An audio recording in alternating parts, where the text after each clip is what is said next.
Hello साथीहरू, welcome back to my mini blog. आज चाहिँ हाम्रो छुट्टीको दिन थियो अनि त्यही भएर हामी चाहिँ बिहानै खानासाना खाएर हामी चाहिँ छन्नान स्टेसन आएको थियौँ, छन्नान यक। अनि यहाँ चाहिँ आज अमृताको काम थियो, आनगढ जानुपर्ने। अनि आनगढ चाहिँ 7 तला माथि थियो नि त, अनि त्यहाँ तलको सिन चाहिँ पुरा क्या दामी देखिरहेको थियो होइन त्यहाँबाट। अनि त्यसपछि आनगढमा काम सकाएपछि चाहिँ ऊ चाहिँ सोवन जानुपर्ने काम भयो, अनि ऊ चाहिँ सोवन गयो। म चाहिँ त्यही छन्नानमै बसेँ किनभने भूमिका आइरहेको थियो। म चाहिँ उसलाई रिसिभ गरेँ अनि हामी चाहिँ ऊ अमृता नआउन्जेलसम्म चाहिँ त्यही वरिपरि फेक्वाजम घुम्यौँ अनि फाइनली अमृता चाहिँ सोवनबाट काम सकेर फर्केको थियो। अनि उसले चाहिँ भूमिकाले फुल ल्याइदिएको थियो, फुल दिइरहेछ किनभने लास्ट टाइम चाहिँ अमृताको लास्ट विक अमृताको बर्थडे थियो अनि स्पेसल त्यसकै लागि भूमिका चाहिँ आएको थियो।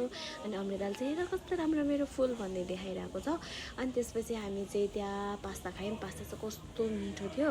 अनि त्यसपछि हामी चाहिँ अमृताको बर्थडे अनि म तिमीहरूलाई पार्टी खुवाउँछु भन्यो। अनि त्यही भएर हामी चाहिँ सामगिप सालको सिक्ताङ खोज्दै हिँड्दैछौँ। त्यहाँ माथि चाहिँ कस्तो धेरै मान्छेहरू भएर चाहिँ अनि त्यो सामगिप सालको सिक्ताङमा पुरै प्याक बल्ल बल्ल कुर्दा हाम्रो पालो आयो। अनि हामी चाहिँ सबैजना मिलेर मिठो गरेर खायौँ अनि मजाले खाएर त्यसपछि चाहिँ हामी घर फर्केको थियौँ। Thank you for watching, bye by.